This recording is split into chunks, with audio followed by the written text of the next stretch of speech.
if you find yourself constantly attracting people into your life, romantic partners, friends who are a mess, who are a project, and you are so obsessed with their potential, this video is for you.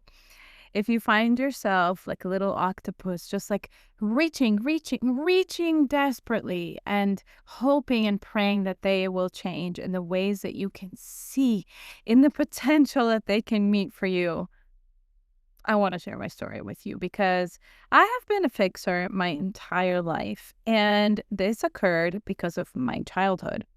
It occurred because of the way that I grew up. So I'll take you back to my home, and then I will share with you how fixing became an addiction for me. It became actually a way to numb the pain of my childhood. So I was an immigrant 2 times in my childhood, which was already very chaotic, traumatic, difficult. Those immigrations were not easeful. They were very, very challenging. And my family was always under stress. Our home was completely chaotic. It was a lot. So externally, there was a lot of chaos, integrating into new societies, but also internally. There was narcissism, there was abuse, there was gaslighting, all the things. And I had a mom who was very, very stressed and very, very fearful. And I learned to quiet my own needs to just, not make too much of a mess, not really share how I'm feeling or to show how I'm feeling because my vulnerability would freak her out. And she was already dealing with enough. And a dad who was very verbally violent, intense. And so I kept myself small. I kept myself small so that I could be safe with dad and keep mom safe, essentially. And this is how it all began. So, fixing is a learned safety mechanism, essentially, that we really subconsciously integrate into our nervous system as a way to keep ourselves safe, as a way to keep ourselves small so that we're not hurt. Now, I'm not saying that, if you didn't grow up in a house just the same as mine, it doesn't make sense that you do this. It always makes sense if you do this. Just remember that. It's a survival pattern. So when I was 14 years old, I met my first boyfriend who was abusive sexually, emotionally. And it was so crazy because I would go to him for soothing from my family. He would cause harm, and then I would go to him for soothing from his harm because there was no soothing in my home. And it was just this perpetual cycle. And for me, men became an addiction.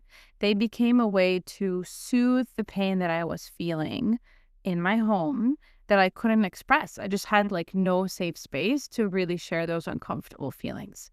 So just remember that being the rescuer, the fixer, the helper, it's a way for you to feel like you're needed, like you are good, right? You're good. I mean, even culturally and societally, there's this message, especially for women, and I think fixing and rescuing looks different depending on your gender, very much, especially the template that is put on us, that you're so good if you are minimizing your needs and helping other people. But the truth is, what you're actually doing is controlling and managing a relationship, but not being in the relationship. You're not vulnerable. You're not being you. You're not really part of it. It's the role. You're playing a role. You're having a mask on, which makes so much sense because this is, again, how you learn to survive in your childhood. So let me tell you, this is decades of crap for me. I mean, from 14 to recently, and I'm 37 now, this was the role I played. I was very comfortable in it. I played it with my partners, and I was very much a love addict. I wasn't single until now. In my whole adult life, this is really the first time that I'm single by choice because I feel like to work through this addiction, I really need to pause. And I think it's an addiction for a lot of us. Every single human that has had childhood trauma has some kind of addiction. And this is a common one, love addiction. And as part of it, it's fixing, right? It's finding projects so that you could feel loved and needed. And also because you learned that connection requires hard work. It wasn't easy for me to connect to my parents. I felt like I had to work really hard to make that happen. So that was my first relationship. But really, thereafter, like every guy I can think about that I was with, this was so dominant. And after I got divorced, which was about a year ago, well, separated, but I'll call it divorced, which was about a year ago. I just got curious, like, what is this feeling inside of me that is always there where I just feel like I'm yearning and I'm reaching like a baby, right? Because babies reach and yearn, and I'm not being met. And I was so obsessed with my ex-husband reaching the potential that I saw in him, which is the template that I wanted him to be that he wasn't, right? Because in the beginning, our templates matched up and we were together for 14 years. In the beginning, we were a good match and I fell in love with the person that he was. But then we grew in different directions, and that person that he became, that's not what I wanted anymore. So instead of accepting it, which is really painful no matter what, of course, ending a marriage is very painful. Instead of accepting it, I was like, okay, I'll tell him what I want and then I'll just keep trying to change him to fit into that. And it worked. It worked well. Not really, but it worked well because we both wanted to be together. And so he did the same thing. He tried to become what I wanted, but that's not what he wanted, you know? And so this feeling is exhausting, right? Because I was an over responsible child. You probably were too. And you learned to just constantly work so hard for love and connection. For you, love and connection means you're working hard. You are basically living and existing for more than one person. Exhausting. I got so burnt out on that. And I think the moment that it really dropped in fully is when I actually fell in love with someone who was an addict to drugs. And I realized that I was an addict also, that he wasn't the only addict. And I thought, no, I'm not fixing in this relationship. But it's it's very hard for someone like me to not engage in a fixing behavior with someone who is dependent on drugs. And so I laugh about it now. It's not funny really. It was very heartbreaking and earth-shattering and awful to go through. And so it really made me face my own addiction. Again, every person who has had childhood PTSD, childhood trauma, we have addictions because they are ways that we can cope and survive the pain, right? By numbing it. Substances is an option. Workaholism. Scrolling, which is like, quite common, right? And for me, it was love addiction and fixing addiction. It was very soothing. It gave me a sense of, I'm going to be okay. I have this hope to cling on to. I don't want to see the reality. I don't want to see the truth. I'm just going to cling to this and everything's going to be okay.